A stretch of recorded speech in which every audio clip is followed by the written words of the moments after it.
Bismillahirrahmanirrahim. Wa qala an-nabi sallallahu alaihi wasallam inna khaira akhalikum al-ismit yajlul basar wa yunbitu syar. Sabda Rasulullah sallallahu alaihi wasallam tentang ismit, jenis celak yang nama dia ismit, ya, jenis batu hitam dia apa dihaluskan, tumbuk halus celak tu. Catatan dia, kesemua hadis ini menggalakkan penggunaan celak jenis ismit, tetapi adalah disyorkan kepada mereka yang sesuai sahaja.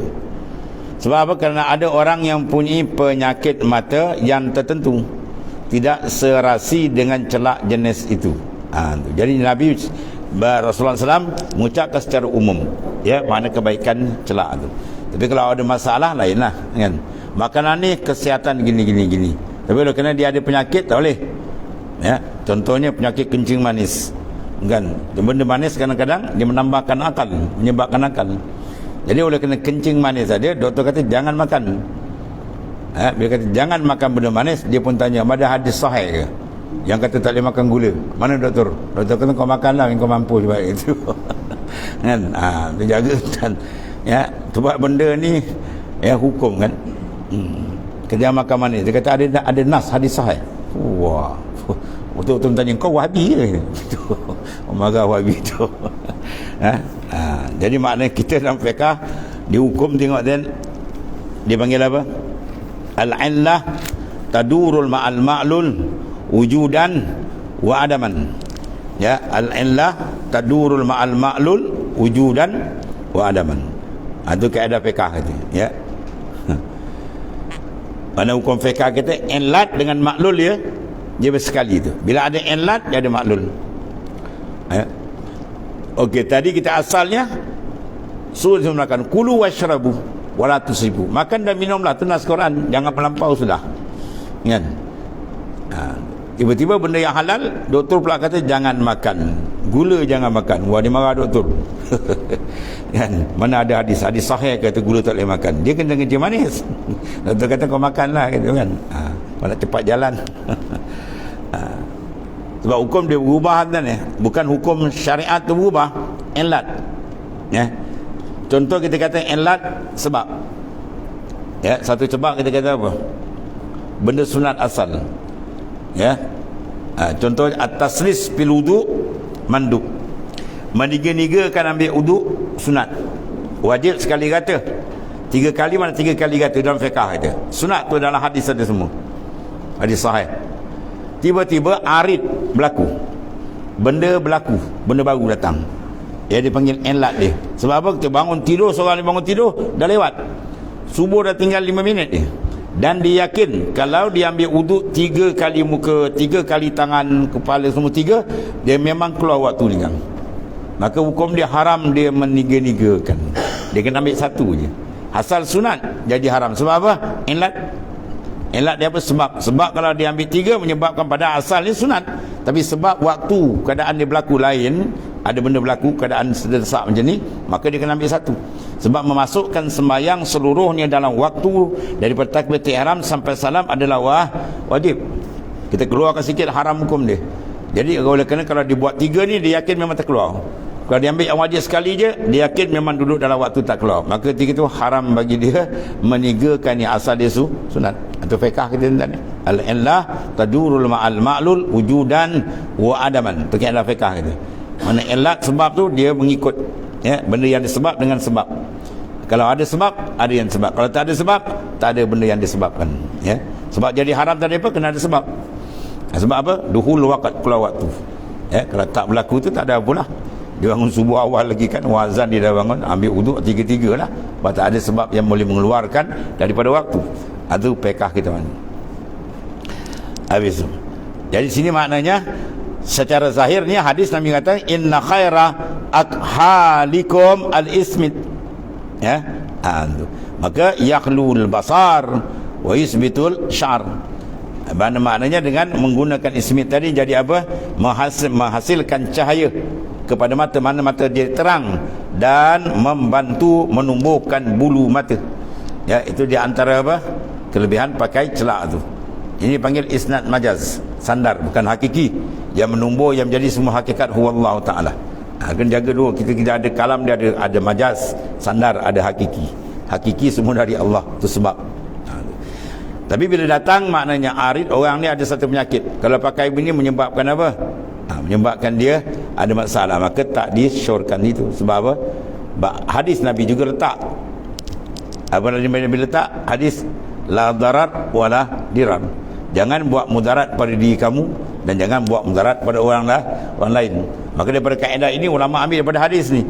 Kaedah umum. Apa kaedah dia? Ad-darar yuzal. Tiap-tiap benda mudarat wajib dihilangkan. Itu maksud dia. Tiap-tiap mudarat kena hilang. Jadi oleh kerana dia ni lain daripada orang lain tak ada penyakit, dia ada penyakit. Hukum dia dah lain. Ya, sebab dia mudarat tadi maka hukum dia tidak dibenarkan. Sebab kemudaratan wajib dihilangkan. Penjelasan yang seperlunya. Dengan menggunakan celak, penglihatan mata akan menjadi kuat. Ya, sebab dan bahan-bahan mudarat yang datang daripada kepala akan dihapuskan. Ya, dan kita mawahib laduniyah 47 sudah dibahas mana kelebihan-kelebihan yang kita pakai akan mandi celak tadi. Satu daripada alasan penggunaan celak ialah untuk kecantikan. Ya, untuk tujuan itu menurut peraturan syariat boleh dilakukan siang atau malam. Tujuan yang lain ialah untuk memperkuatkan penglihatan mata. Ya, untuk maksud ini lakukan sebelum malam dan ia adalah peraturan sunnah. Yang besar sekali kita ikut sunnah Nabi sallallahu alaihi wasallam. Apa saja yang ada pada bagi batang tubuh Rasulullah kita ikut. Dan sunnah yang terbesar lagi bukan sekadar kita pakai, kita rasakan kita memakai itu bersama Rasulullah SAW. Amalan-amalan tergasi kita dengan baginda supaya lebih dekat lagi kalbi dia dengan rohani Rasulullah SAW untuk cepat pembukaan makrifat dia dengan Tuhan. Kemudian nota tambahan, kira-kira 5 tahun sudah ya para doktor United Kingdom kebingungan mengapa sebagian wanita pendatang India dan Pakistan mengalami satu jenis penyakit anemia, iaitulah kurang darah tanpa bersebab. Kemudian apabila kajian terperinci dilakukan, didapati bahawa ia disebabkan amalan menggunakan celak mata sebagai bahan kecantikan muka bagi orang-orang timur.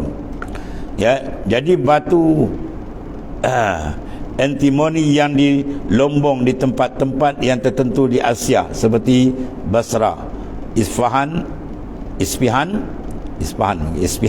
dan sebagainya mengandungi timah hitam, dan penyerapan timah hitam yang beracun yang begitu lama walaupun dalam kadar yang sangat sedikit mengakibatkan bahaya yang besar kepada kesihatan. Jadi pengeluaran antimoni yang tidak mempunyai kepakaran sambil lewa melumatkannya menjadi debu dan menjualnya di pasar perlu dijauhi. Mungkin celak jenis ismit yang sangat digalakkan Rasulullah SAW mengandungi timah-timah dalam kadar yang tersangat sedikit dalam bentuk makna mentah, dapat digunakan ke mata tanpa mendatangkan apa-apa mudarat kepada mata. Walau bagaimanapun celak yang dikendaki untuk kegunaan mata perlulah dibeli di firma yang mahir berpengalaman dan hanya setelah mendapat pengesahan serta pendaftaran pihak yang mana berkuasa. Ini adalah kerana hanya mereka lah sahaja yang mengetahui bagai-bagai proses yang berlainan untuk memisahkan timah hitam daripada batu antimoni agar celak itu dapat memberi manfaat dan penyegar kepada mata. Dan celak yang telah dihancurkan dan diperhalus serta dibersihkan ataupun dicampur dengan lain-lain bahan adalah terbukti sebagai bahan mana penyegar mata yang terkenal dengan syarat ia diproses mengikut lunas-lunas kesihatan. Ini pun dituntut dalam Islam secara umum, dan disimpan baik dan terjauh daripada pencemaran. Jadi maknanya dari benda syait kan, benda tu baik tapi oleh kena ada benda lain masuk, maka benda yang masuk tu benda arid baru datang, jadi kena diproses dengan betul. Secara umumnya benda tu ada manfaat yang dijadikan oleh Allah SWT. Jadi penggunaan maknanya tetap celak yang demikian itu disediakan oleh orang-orang yang mahir, telah dilaporkan daripada makalah-makalah kesihatan memperoleh penglihatan yang baik sempurna sama ada dalam jangka pendek atau jangka panjang walaupun pada tahap umur 90 tahun. Kemudian tabib atau doktor yang pakar yang berpengalaman juga melarang keras penggunaan celak ke mata yang mempunyai apa-apa jenis penyakit mata. Lebih-lebih lagi apabila pembentukan katarak mata terjadi. Ini adalah kerana celak mengganggu pembentukan yang betul, mengeras dan menyelarakkan bahan tersebut di seluruh kornea, menjadi tugas doktor mata lebih sukar. Jadi maknanya apa?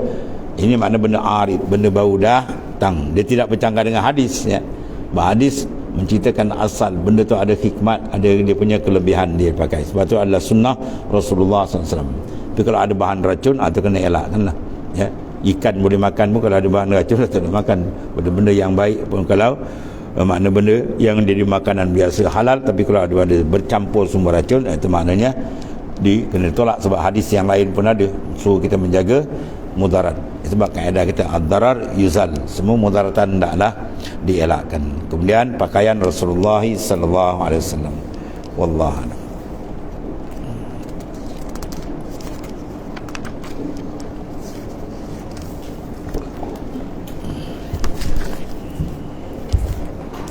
Bismillahirrahmanirrahim. Alhamdulillah.